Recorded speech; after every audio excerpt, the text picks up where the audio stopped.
Hey, y'all. It's Juanita Coley, the founder of Solid Rock Consulting, where we help call centers implement technology, optimize the technology that they currently have in place, and build better workforce management teams. I want to welcome you to Call Center Chronicles. Call Center Chronicles is a place for CEOs, call center professionals, tech leaders, and yes, the customer, looking to have fun yet thought-provoking conversations around how we improve customer experiences and companies' bottom line.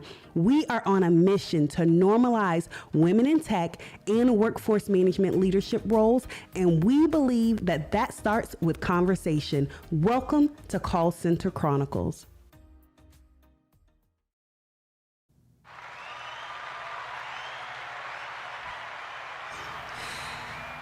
Hey, guys, and welcome to Call Center Chronicles. We are on episode 10, season 2. Super excited about today's show. Now, I don't know if I'm super excited because this is the last show in the season and I get a break, or if because this show is, I know, going to be fantabulous. Like, listen, the guests that we have, well, I'm going to get into that, but the guests that we have, you guys know, so I like to tell people I'm a comment warrior. So usually I'm on the comment section. I'm looking through comments and looking at, people that I follow and different things like that. And I love to see the comments because that's usually how I'm like, oh my God, this person has such great insight. I know they will make a great guest. And so that's how I met this next guest. But we're going to get into that later. Okay, so welcome to Call Center Chronicles. For those of you that are tuning in for the very first time, let me get through housekeeping. So I love to welcome you, all of those that are watching live. Leave a comment. Let me know where you're watching from, and let me know your name. Let me know your name and where you're watching from. Say hello. Shout out your favorite person or whatever. Just let me know that you're in the chat and that you also can hear me and audio's coming through good for those of that are watching live. Okay. We also can see comments here. So, hey, David, thanks for tuning in. And those of you that are watching on replay, okay, if you're watching on replay, your value is important. So let us know that you are watching us on replay. I'm loving all of the comments that you guys, when you come back and you watch the content on replay, that lets us know what you found valuable and what you want to know more about. So definitely, if you're watching on replay, let us know. Okay, David, I see you from NYC. Andressa, okay, Colorado's in the house. Fatima, all right, I see you. Indiana, Stephanie's in the house. Thank y'all for letting us know y'all are in the house. I'm from Florida, so I'm down south, so I say y'all, okay? That's what we say down south, okay? But those of you that are watching on replay, definitely let us know that you watched this on replay. We are streaming on Facebook, LinkedIn, and what's the other place? YouTube. So make sure you go check us out on all across the webs, okay? Is what I like to say. So last show, Brenda, I see you. Thanks for tuning in. Michigan's in the house. Okay.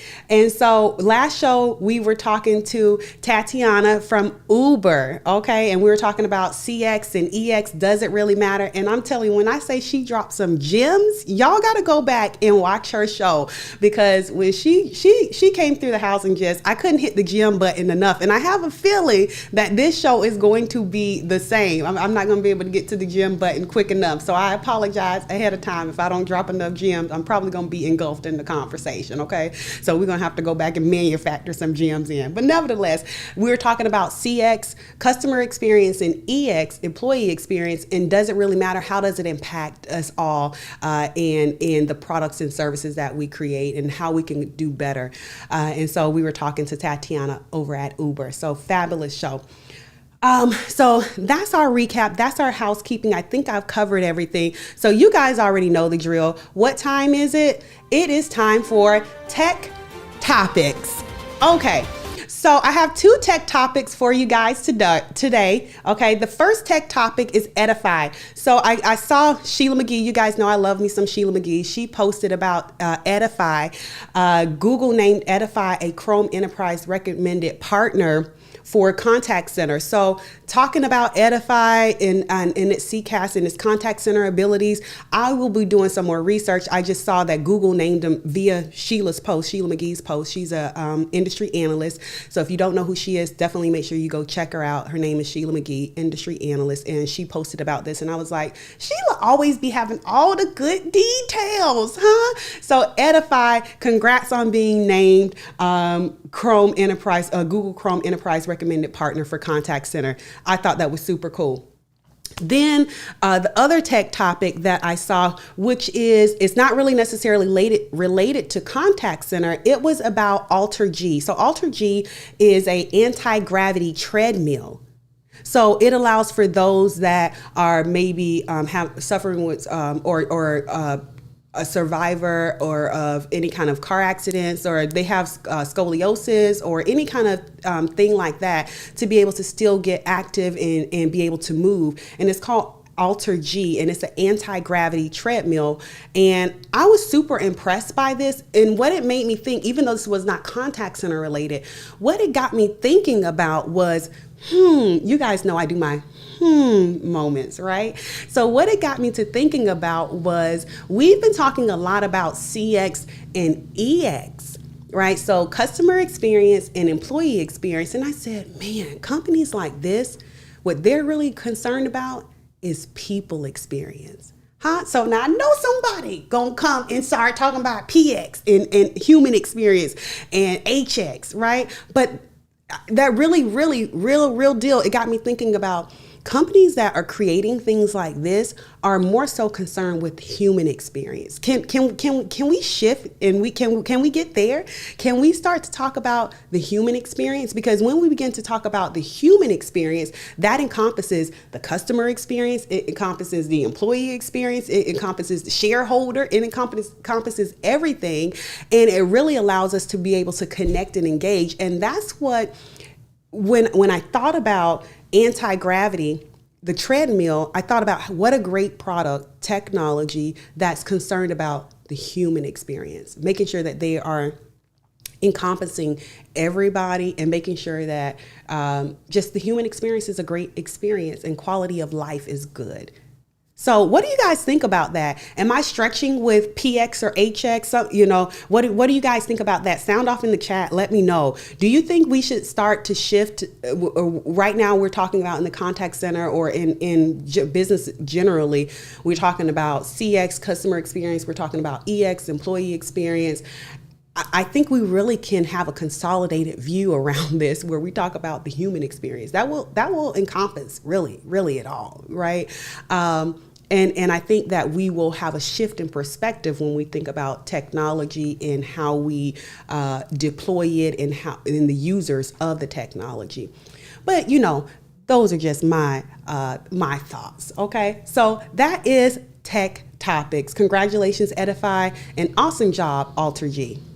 Next, we have amazing people doing amazing things. Now, y'all know that I love this amazing people doing amazing things segments, because I'm always looking for people who are rock stars and they have amazing things to offer. Brenda, I see your comment. Love the concept of human experience. Let me see. Let me get my life together. I'm acting like I don't know my production. How do I do bam right there? Oh, that's on that screen. Oh, good. We'll come back to Nicholas, but I love the comment that you had, Brenda, about love the comment. Let me see. Love the concept of human experience. And then let's see what else we have on here. Stephanie, overall human experience, customer or employee, we are all human. Absolutely. I agree. I definitely agree with that thought process.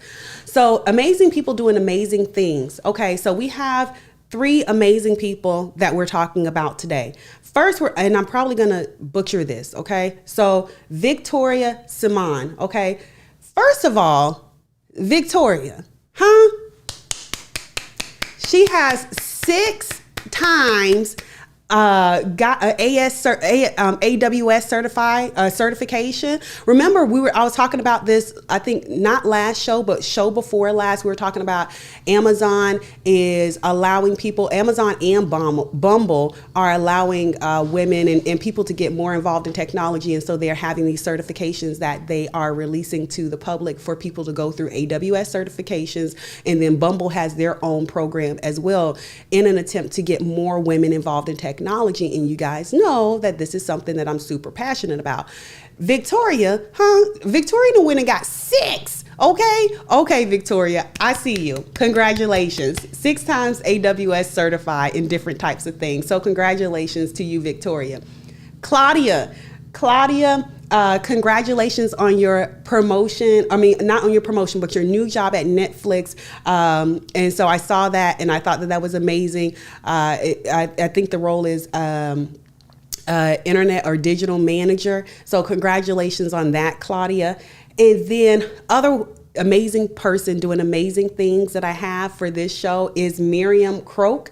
She is the National Inventors Hall. She was an inductee for the National Inventors Hall of Fame for 2022. So she's going to be inducted in the National Inventors Hall of Fame for her VoIP technology. So, okay. Miriam out here doing amazing things. So congratulations on your induction in the National Inventors Hall of Fame. So those are our amazing people doing amazing things. Again, that's Victoria, that is Claudia, and that is Miriam. Congratulations. Keep doing all of the hard work that you're doing to advance women in technology, women in leadership. And again, you know that our amazing people doing amazing things is not always women. This show just happened to always be women. So if you know an amazing person doing something amazing, make sure that you go and submit them so that we know about them. Okay, sounds good? Deal? All right. So y'all sound off in the chat and give our amazing people doing amazing things a healthy round of applause. Congratulations. Okay, so next thing that we want to talk through is my segment on, talks with Juanita. Okay. So our WFM talks with Juanita. So it's story time and questions. Okay. So I was recently reading an article about the Great Resignation, and I was reading this article. They were talking through how the Great Resignation, this is something that we've been talking through for some time now about, this big pull from the workplace of people resigning at an alarming rate. So there was a Harvard study, I'll maybe post it in the comments after the chat. There was this Harvard study that they did a survey of over, I think it was 90,000 or either 90 million. One of the two, it was 90 something. I don't remember exactly. And like I said, I'll post the link in the comments. But they were saying 2 fields. Can anybody guess what the 2 industries are that's experiencing the highest resignation rate? I just want to see what you guys think. What do you guys think? Tell me in the chat, what do you guys think the 2 industries that are experiencing the highest resignation rate? I want to know what you guys think. I was shocked by this, honestly, to tell you the truth, but I want to know what you guys think that the highest the industry is. Tell me if you can guess. I'll give you a doo-doo-doop second. Doo-doo-doo-doop, doo-doo-doop. That's my time, okay? Somebody said marketing and communications. Let's see, David said marketing. Fatima said IT. David said tech. Andressa said healthcare. Okay, yes. So healthcare and education. Aaron said healthcare and education. Okay, so yes, these are some of the things that we're getting in, guys. Okay, and if I missed your comment, charge it to my head, not my heart. Hospitality up there too. Yep. So according to this study, I see you, Brenda. Healthcare. According to this study, it was healthcare and technology. Now, y'all know I was in my feelings and felt some kind of way, okay, about this because I keep talking about women getting involved in technology, right? And I'm like, how is this a great resignation? We need to be running into this, but I definitely get it. I definitely get it. And so as I begin to think about the great resignation more and more and more, I begin to think again back to the tech topic about Alter G and the human experience. And I'm thinking that with technology in healthcare. I can see healthcare because of the pandemic. People are kind of pulling out of the healthcare field and like, no, I don't know about that. I can see that, and we definitely need to get more people involved in healthcare. But I was super surprised by technology there being that being one of the higher ones. What do you guys think? Why do you think that is? I don't know. As much as we're shifting to as much as we are shifting to be more technology and all focused in the advancements in technology, why do you guys think that among the highest industries, the top two were healthcare and technology? I'm kind of sure on why, or not sure, but I can gather my head around healthcare. But I'm still kind of thinking around the technology. What do you guys think it is? I'm interested to hear your feedback. And how do we combat that? That's what I was actually thinking about when I was reading the article. How do we combat the great resignation? And one of the things that I was thinking about was, well, we have to shift our perspective on how we are valuing people in their work. The great resignation is a response, because you got to think about the workforce that we have now. The great resignation is a response to how people are responding to how they are valued in their work. Right? And so if we are not showing them that they are valued in their work and their contributions are of necessity. Remember when the pandemic happened, when it first started to happen, we classified people as essential and non-essential. And that was blowing my mind. I get the thought process. I definitely get the thought process. But we begin to classify people as essential and non-essential. So what you have told the workforce is that, hey, you are non-essential. And what they said is, okay, well, since I'm non-essential, find somebody to do y'all work then. And so now we are experiencing a great resignation.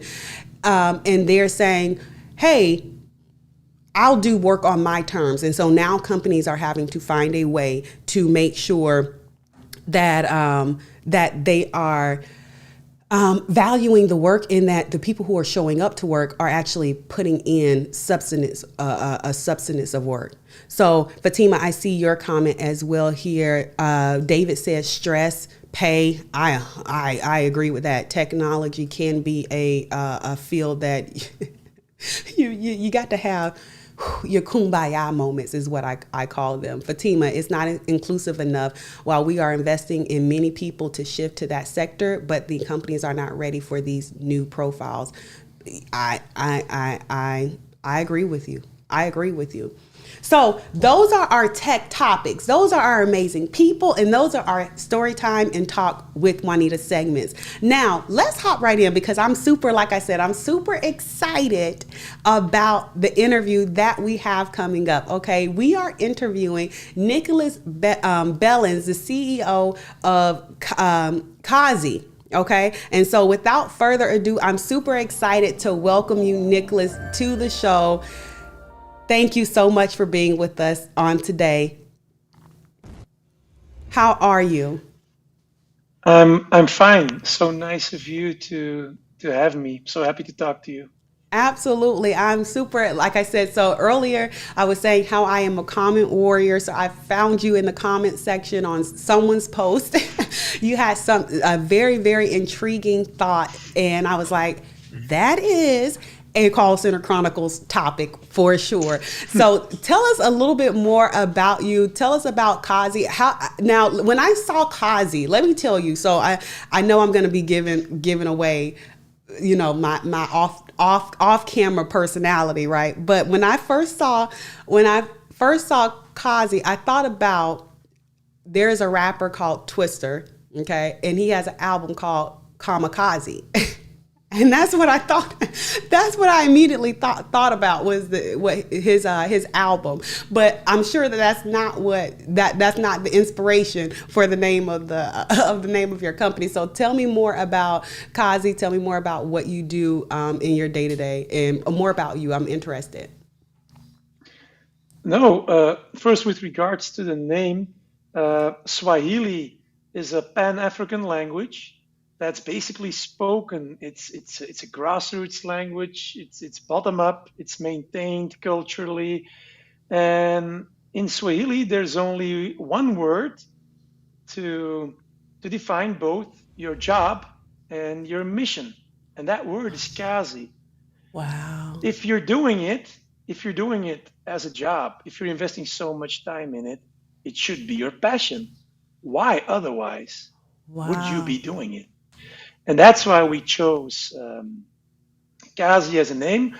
What is Kazi? Very simple. It's basically the elevator pitch, so you will.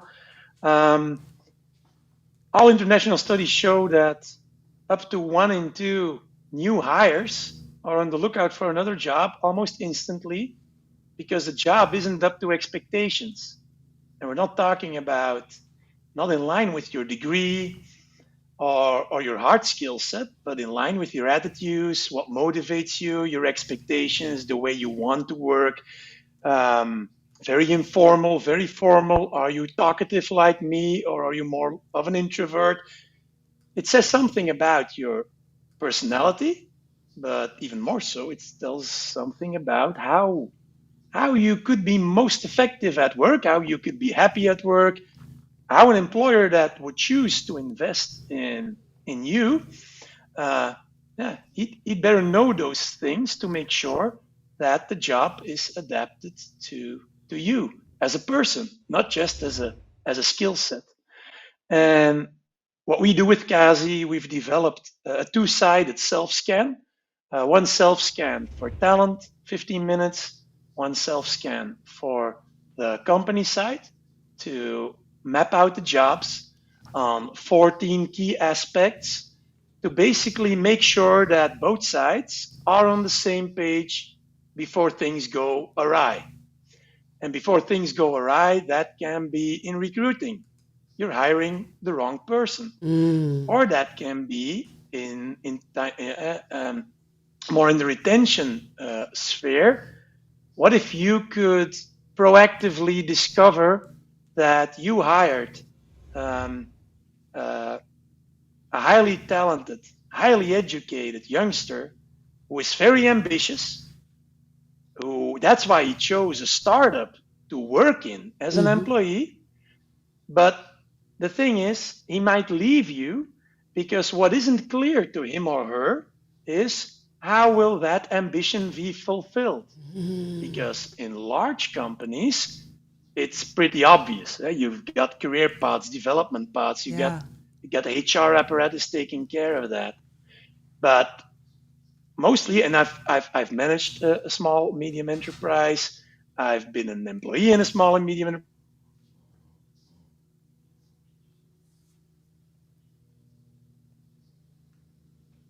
You get to the essence? How do you talk about what matters most in relationships? And that's what we do with KAZI. We help organizations and public employment services and foundations, stateside as well. We'll get to that in a minute, to activate, orientate, recruit, and retain people by making their mutual expectations, their attitudes, their needs, their wants towards one another, make that tangible, make it hard, make the soft hard. That's what we do. That is amazing. Like I'm still stuck on, you dropped a major gem with the name being Swahili. And in the Swahili language, there's one word for what you do and what you're passionate about. And Mm-hmm. otherwise, why would you do it? Like that is a like here. I'm right here. I'm like mind blown. Like that is amazing because that is so true. Like I would say I used to say this all the time when I used to manage at United Healthcare. I would say Focus on the purpose and the pay will come. Pay is a byproduct of purpose. And when we focus on, when we shift our focus to purpose, living purpose fulfilled lives, then pay is just simply a byproduct of that. Like, I'm going to get paid because I'm so passionate about what it is that I do, and I'm doing it in purpose, that people are gonna throw money at me. Like, they're gonna say, we gotta show you some kind of value for this, because you know. And so when we focus on purpose, then pay is a byproduct. So I'm just like, if we weren't live, like, and I didn't have to sit right here, I'd probably be running around right now, because that is amazing. The name and the concept of how you came up with, you know, what you do and the reason why you do it and the passion, all being the same in KAZI. So I absolutely, I love that. I love that. Absolutely. So thank you so much I'm so glad we took the time to talk about how you came up with that. So I was talking about earlier how we connected in the LinkedIn comments, right? So we connected in LinkedIn comments around your comment around, you know, it's high time that companies started treating their employees like their dearest customers. What inspired that? Like, it just rolled off, and it just was like, it was so much to unpack in that. So I had to make it a show. Tell me the inspiration behind that thought. Yeah. Um, I've always been inspired by other contexts when trying to invent a solution for the problem at hand in the context that you might find yourself in. Somebody might have solved not the exact same problem, but might have solved it in another context, and we can learn from that. And that's also how I came up with the idea for KAZI earlier was, but if we just try to listen better to our prospects, to our customers, but not just our customers and our prospects in the commercial market, but in the market for talent, in the human resources market, couldn't we reap the same benefits that sales and marketing have reaped the last 2 decades by continuously listening, from cookies to surveys to whatever works? We're listening. We're trying to be emphatic, because empathy means not just putting you in their shoes, but trying to feel what they feel, trying to think what they think, and build something for their needs, sell something for their needs according to the way they want it to be sold, and service it the way they want it to be serviced to them. And I'm following on LinkedIn Johnny Taylor. Johnny Taylor is the president and CEO of the worldwide organization Society for Human Resource Management, like 300,000 members. And Johnny is great. Shout out to Johnny. You should follow him on LinkedIn if you're not doing it right now. You already know. And he had a post on, obviously, because you were comment scourging in Johnny's feed, and he had a picture, and it had a big quote from him: "Empathy is not an initiative. It's not a buzzword. It's a cultural principle." So what he was saying is basically, empathy should be the cultural business principle. And Yes. that instantly, it struck a chord with me, because, hey, finally, after 7 years of walking this path, the head honcho of the 300,000 member society says, hey guys, it's time to make empathy the central strategy, basically. So what I just commented on was, yeah, you're absolutely right. And it's high time we finally started treating our employees the same way we do our customers, because during the first phase of what I call the empathy revolution, in the old days, we all saw Mad Men, or we know people who do. In the old days, stuff was built, stuff was sold based on billboards, and people bought it, and then they felt stolen. They had just invested a lot of a big chunk of change in a refrigerator that was advertised as being the bomb, and it wasn't. And all of a sudden, people, the digital revolution created a transparent world. That's what Google calls the zero moment of truth, where when people had a very nasty experience, basically being robbed of your savings by that refrigerator or second car salesman or whatever, and they jotted it online, they threw it online. Sometimes it went viral. United breaks guitars. You don't want that to go viral. Bad customer experience. Yeah. What you want is that positive stories go viral, that you create a fan, not just a customer, but you make a fan, a fanatic, an ambassador out of it. And that's not something that you do by just shoving products and services down someone's throat. You do that by being emphatic, by listening and building products according to their needs and wants. So during the first phase of the empathy revolution, it was sales and marketing that discovered it. It was basically the CRM revolution, the ERP revolution, the tools, the cookies, the Google Analytics, etc., etc. And what showed us the last 2 decades that an investment into empathy in sales and marketing and product development, it pays great dividends, literally and figuratively speaking. Why? Because if you know your target's attitudes, behaviors, desires, you know how to build and deliver personalized offers and experiences, which has shown in a laboratory, in studies, and in real life, has shown to boost sales, client happiness, customer attention, the works. And to boot, turns clients into ambassadors, so you don't have to pay expensive marketing dollars.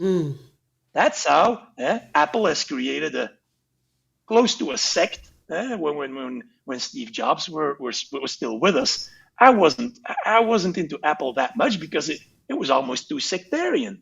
But that made sense because that's basically what we do. We can learn a lot. I also teach, we'll get to that in a moment. I also teach in value creation in sports, for example. That's sports marketing. It's emo marketing. How do you make sure that you basically strike an emotional chord? Yes. And now it's all about the second phase of the empathy revolution. It's upon us. We are gonna apply the exact same principles to our workforce. Very simple, because they are customers too. They subscribe to our jobs every month. We want them to be engaged customers, engaged users of our products. That's what you eloquently explained earlier. If you're not happy in your job, if you're not passionate in your job, your productivity might be half. Even worse, you might be the rotten apple that spoils the basket and completely screws up the positive vibes in the office, which might force other people out of the door. And what I always heard the last couple of years, when there are already studies that said 1 in 2 is on the lookout for another job within the first year because a mismatch in the softer side, the mismatch in the softer side of expectations, of preferences, etc. People told me, stateside they leave, but here with us, like in Belgium, where I'm based, they stay. But I turned that around. Stateside they leave. 1 in 2 say that we'd rather leave. Stateside they leave. In Belgium they stay. I don't know what's worse.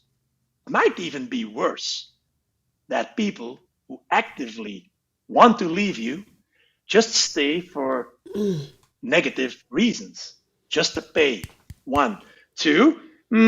I don't dare tell that to my friends. That's another reason. I don't dare tell it to my mom.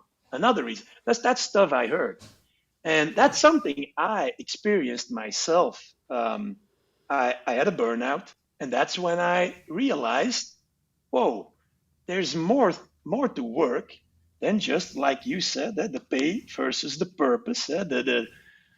There's more than the pay. It is. And the big problem, that's something that I started to realize the last couple of years, but felt the last 2 decades while being an employee of a number of companies. It became clear to me that the problem is basically we don't have an easy way to put forward our expectations because we lack the self-insight, the insight into our soul, what is it that we like?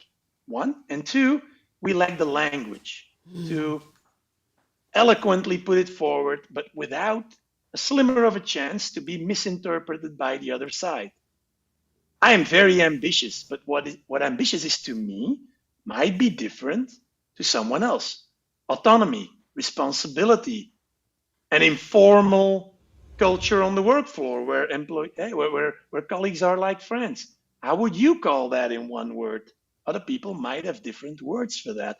So it struck me that basically the biggest ocean, if you're into the red ocean, blue ocean thinking, so the oceans is basically for those listening to the call, it's basically, is it a marketplace where there are more graves than living companies? Is it very competitive already? Or is it a marketplace that it's still up and coming? What we are talking about now, basically the psychographics, the feelings of your employees, the preferences of your employees, the preferences of candidates versus what you're offering. Basically, it's just a hole in the ground right now that will be filled. And why? Very simple, because there's no way to hide. That's what the crisis, the last year and a half has created, is a situation where talent is in charge. As you said, healthcare, technology, the profiles that are hardest to get are leaving in droves, looking for a place where they can be themselves, because they felt as if they couldn't be themselves or not sufficiently be themselves in the job where they were. So being proactive in that, listening, lead with love, LUV, listen, understand, validate. Listen. It's not complicated. It's not about technology. It's about communication. It's about human experience. So I'll get back to where you started. You got to give me the love acronym again, because I'm sure I can't keep my notes. You got so many gems. Love, lead with love is yes. LUV. Listen. But listen is, if you only listen, problem is you're trying to put yourself in their shoes. No, you shouldn't do that. You shouldn't put you in their shoes. You have to understand. Listen is you hear it, but you don't understand. Second is you understand. You have to understand what they mean, because what you would mean is something different. And then you validate. Yes. Then you engage in a deeper conversation and you find, how can we resolve this? And that's why I gave you the example. What I see now, ambition, the way we measure it at KAZI, is all about autonomy, is all about basically me Inc. I want to be developed career-wise. I want to get learning and development opportunities. I want to be able to get responsibility, work autonomously, etc., etc. What we see is in the figures, in the research that we do as well, the higher educated someone is, on average, the more likely it is that that person is very, very, very ambitious. On the other hand, because the generations that are graduating right now are living basically in a horizontal world. If they have the problem, they throw it into a Facebook group, they throw it into a WhatsApp group. They are networked. They are basically the network generation. So what they like horizontally is working for startups, scale-ups, SMEs, smaller horizontal companies, harmonious, etc., etc. But like I said, big problem there is it isn't so obvious what the growth path is for you personally. And that's where it ends. So a lot of people aren't just leaving the big corporates. No. They're also leaving smaller companies because they're hungry. Yes. And they're looking for food, but they don't know where to find it. They don't know how to start a conversation about it. Yes. They just feel unfulfilled. Yes. And that's basically what it's all about. Listen, to understand, to be able to validate, to at the least talk about it and show you care, try to offer perspective.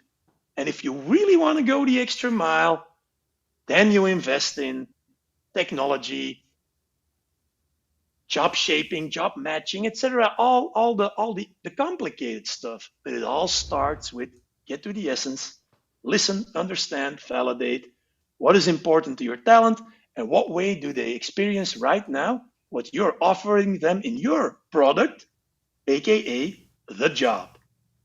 That's it.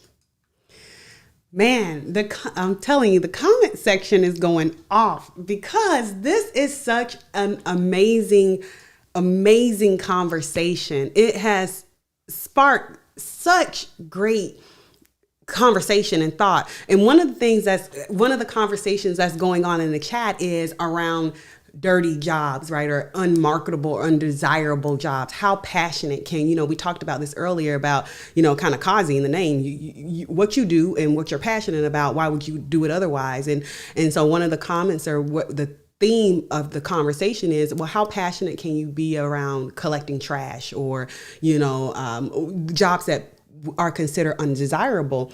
How do we create passion around those? Well, one, I think people are just naturally passionate about what they're passionate about, right?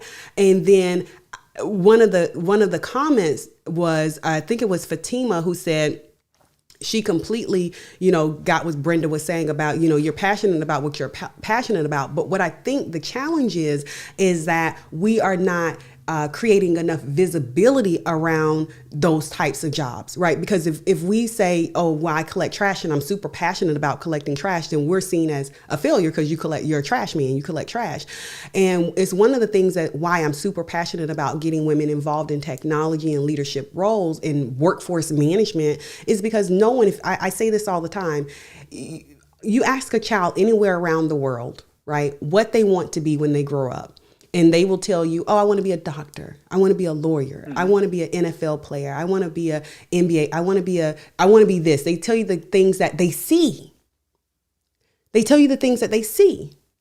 And so until we start to show, right, these industries like the trash collector and how his job is so impactful to society and how he is great and he's a value add to society, or how we show the call center manager. No one wakes up and says, oh, I want to be a workforce manager today or call center director. No one does that. Why? Because they're not seeing this as a valuable thing, a value add to society. And so it's not a problem that they're not passionate about being a trash collector, because I was actually having this conversation the other day with someone and they were saying, oh, X, Y, so-and-so, they love to clean. Like, this is what they love to do. They are super passionate. If they see a speck of dirt or they see a dust mite, they can see dust mites. This is how much they love to clean. And I said, and the reason that this is not socialize is because we're not seeing it. And so we as employers or individuals have to do a better job at socializing and visualizing how this role, it doesn't matter if they collect trash, if they are a daycare provider, or what they are, is valuable to society, and that it is a contribution that is valuable and is still seen as successful. And so I think what happens is with trash collectors or call center managers and directors is because it's not socialized and it's not visually appealing, we are not showing up in that industry, which is why I'm so dogmatic about showing up in this space, right? Creating a platform around call center chronicles and contact center work and all of those different things is because we matter. Right. And we are the entry point to many companies. When you think about customer service, if you call, the first person you're going to deal with is a customer service rep. Right. And so and that's fueled by the leadership that's giving them the training, the QM department and the workforce management department. And so I think we have to do a better job of listening, understanding, and validating. Right. Which is why I love your love acronym. I love that love acronym: listening, understanding, and validating the human experience. Right. Whatever that experience is and what you're doing. I mean, it's so many nuggets. Like this is going to have to be a continuing. This is is gonna have to be a continuing conversation because I feel like we're just like these comments are going off in the chat. Fatima says, "True, seeing the cleaning lady instead of asking them to come over before and after hours office hours while they should be integrated in the workplace." Oh man, yes. That's a yeah, Fatima. I'm tracking with you with what you're saying, right? So instead of them coming in before and after, why are they not a part of the workplace and pulled into the environment? And I'm sure that there are certain environments where that would mess up productivity, right? But I think in environments where it can be embedded in the workplace, that we do that, right? So that we are seeing them more. We are socializing and we're visualizing how they are impactful and add value to the organization. Nikolaas, I have a question for you. Okay. So with the great resignation, you said something about the empathy revolution. With the great resignation, do you think that we're too far gone when it comes to the great resignation and we will continue to see an incline in that resignation rate? Or do you think that with the empathy revolution that we can kind of combat that? What are your thoughts on that? Both. Uh, I think it's an avalanche. It's been a long time coming. Um, and it's basically the pendulum that's swinging back towards um, human experience. Let's call it that way. Eh? It was treated like uh, a very dry type of relationship where you cashed your paycheck at the end of every month. And that's how it started out, and it still was in the 70s, in the 80s. Started to change a bit in the 90s because there was a scarcity in tech profiles back in the 90s, leading up to the internet bubble. But what we're now seeing is a pendulum that basically puts the power in the hands of talent. And that won't change pretty soon because, very simple, when I talk to friends of mine who are in health and care, especially psychologists, psychiatrists, they got their work cut out for them. The problem is if a lot of people are now not able to be at full strength on the job because they are they are coping with issues, they're dropping out of the workforce, then more stress, more workload will drop on the shoulders of those who remain. And we are in a change. We're changing from only working at the office to working hybrid. There are a lot of inefficiencies there. So a combination of the inefficiencies, the noise that you automatically have during this period of basically great upheaval, which we will look back on one day of, yeah, that was a big shift in a very short time. One, we're trying to cope with the same amount of people at first. That puts a lot of pressure on the people in times of uncertainty until the people break, because on average, there isn't too much interest for the human experience. There isn't too much interest or enough interest for burnout indicators because the soft match isn't there. And what I encountered in my own burnout, that the job, was it missold or should I have asked better questions? Mm, I leave it in the middle. mm, I don't know. I don't care. But should it have been talked about more about the fact that the administrative burden, a lot of planning, a lot of project management, etc., etc. I was drowning in that. It was mm, costing me a lot of energy. mm. And that's something I hear from a lot of people. Stuff that I was doing earlier takes more energy for me now, and I don't know why. And that's basically the beginning of the end on an individual level. That's Mm. basically where the company should be emphatically. What are you feeling? Listen, understand, say it in your own words. This is a safe space. And we'll see what we can do.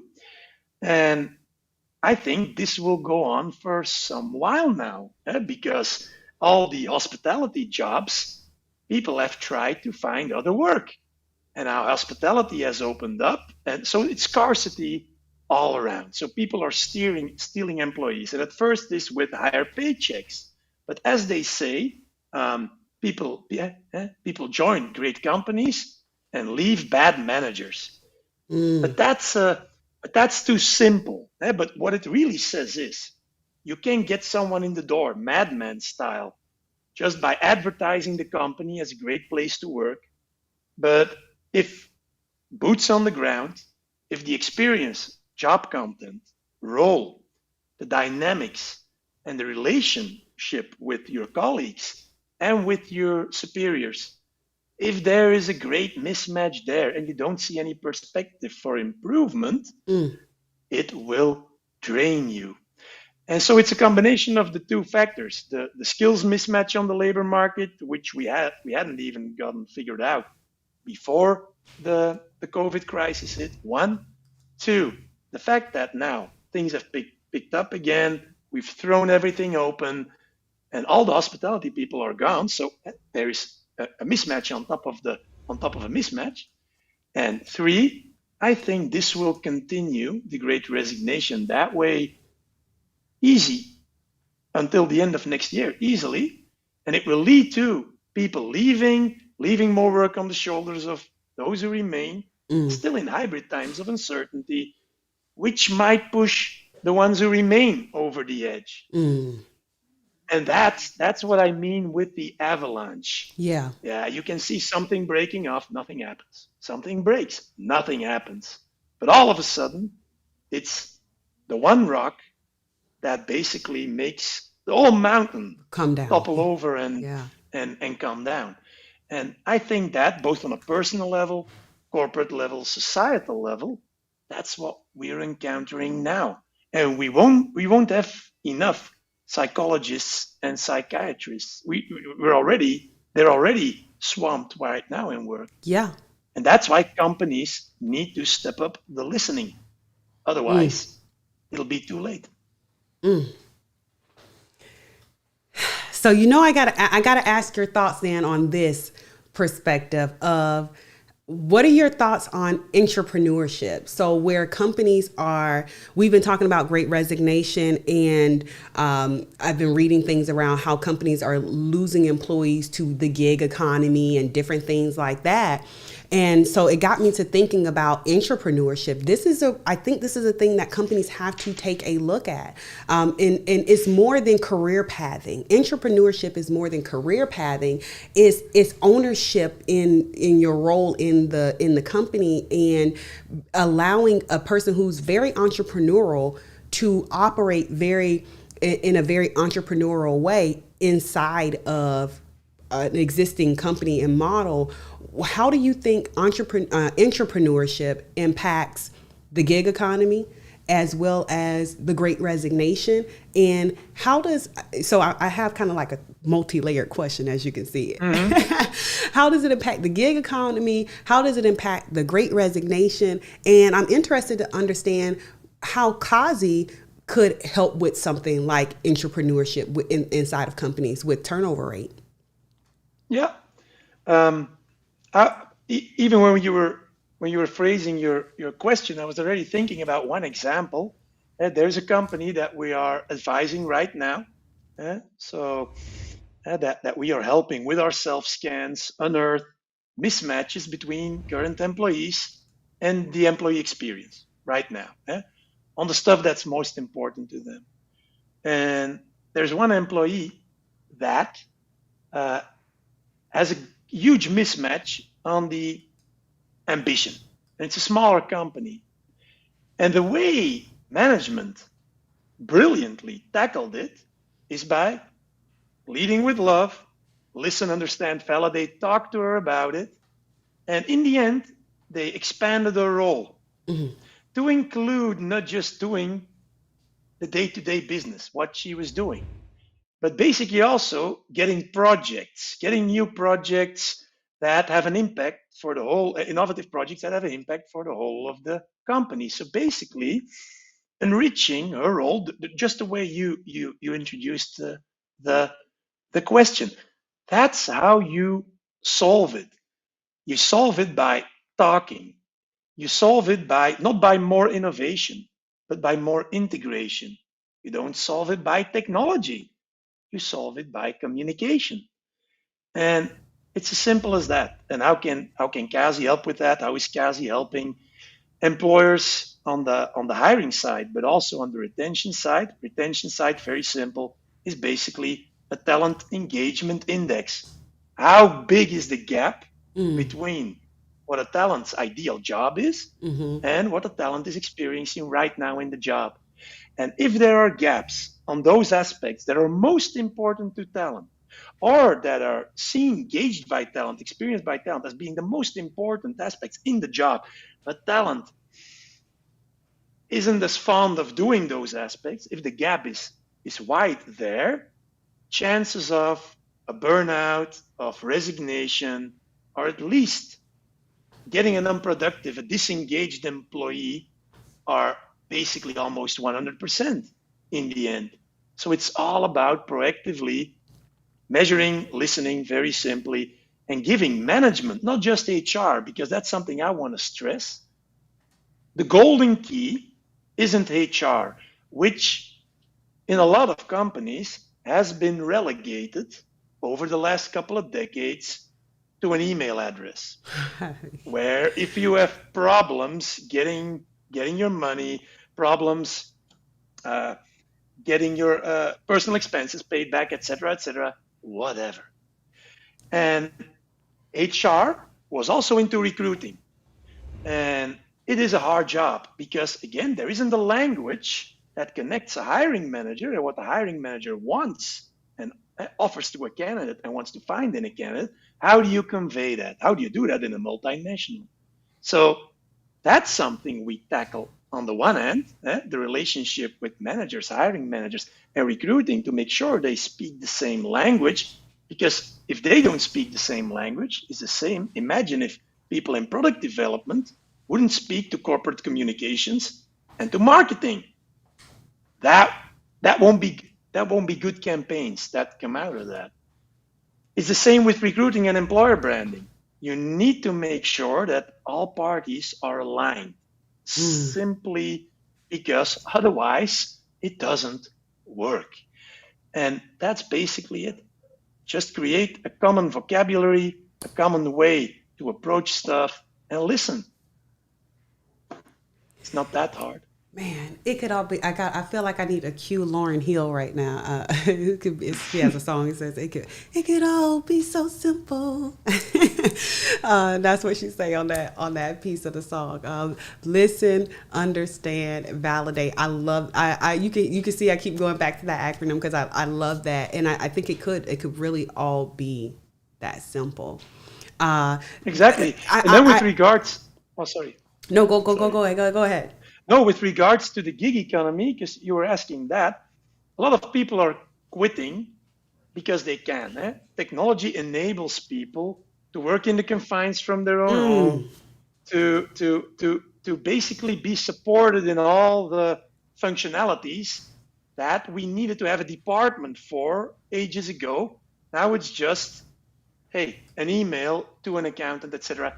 One, we can cope. Two, it's because they think grass is greener at home than in the corporation. That's two. And three, it also enables people to choose their own clients. People increasingly want to work with and work in environments that they love. And that's what drives the gig revolution. It's technology, it's self-fulfillment that they can't find somewhere else, and it's the fact that they can do it.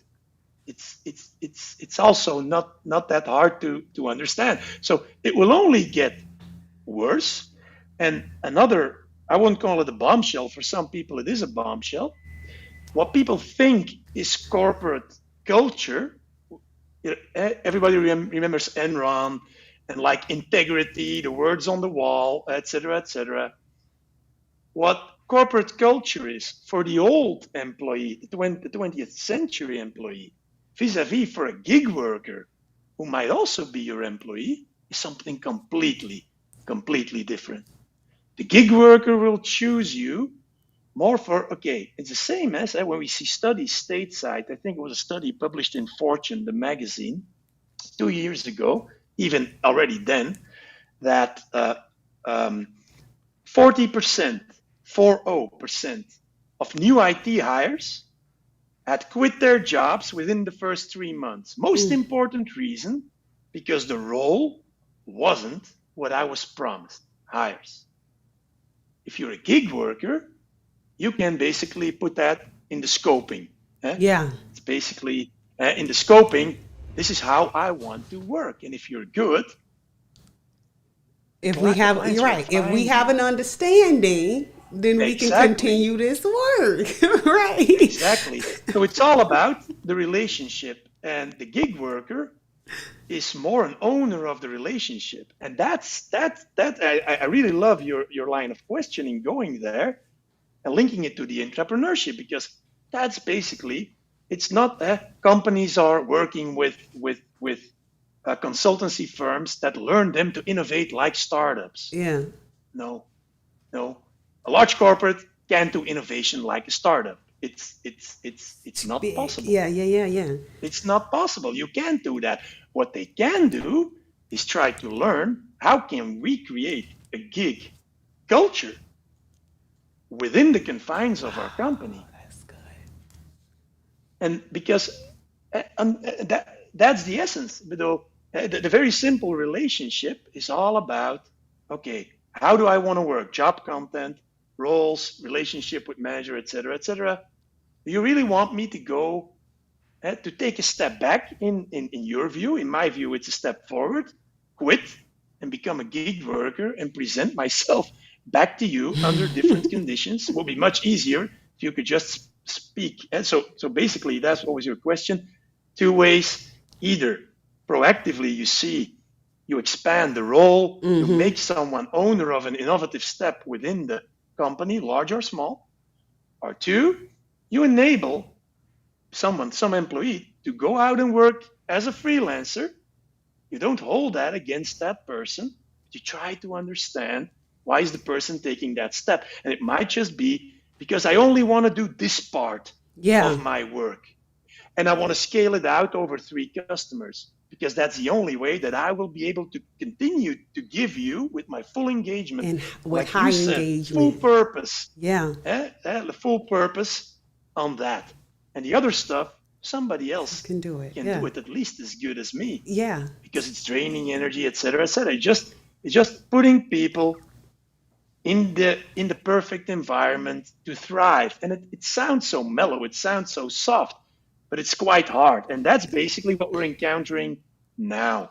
Yeah. If people would just step up and listen and be proactive about those things, they will instantly see happier people, more productive people, conversations, not just about who did you go out with in the weekend, because we all know that about our colleagues, but we don't know about their colleagues. What is it they want to find in a job to make them love the job? That's not something we know of our colleagues. And that's the culture. Let's talk about that. That is. I told you I knew. Fatima and Stephanie, I see you guys' comments. Fatima said, but you rather make it hard. That's Lauren Hill. Yes. Stephanie says, Juanita, I knew I would love you. This is for you love Lauren Hill. Yes, I do love Lauren Hill. But yes, it could be so simple, but we as companies, we make it hard and we make it a complex thing. And that's because, like you said, Nikolaas, it can be a complex thing when we start to talk about, well, compliance and, and all these different aspects of it. But I knew this was going to be such a great conversation. I knew we were going to go over time. We have to have you come back for a part 2. The conversation is too good. It's too good to not have a continuing part 2 of this conversation. Tell me this, Nikolaas. Tell me, what's next for KAZI, and how do we find you? How do we connect and engage with you more? Leave us with your final thoughts on that. We've been acquired by the biggest software company in Belgium. So I'll throw it out. We're already big in Belgium, but we're already working in the Netherlands.